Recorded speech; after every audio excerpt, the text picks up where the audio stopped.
Olha que barulho feio. É um Corsa 16 válvula 1.0.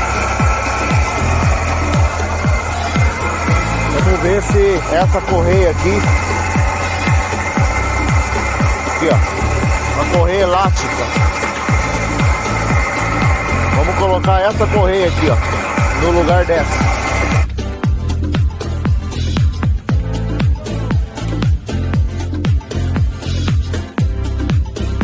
Instalada a correia do Celtinha, viu?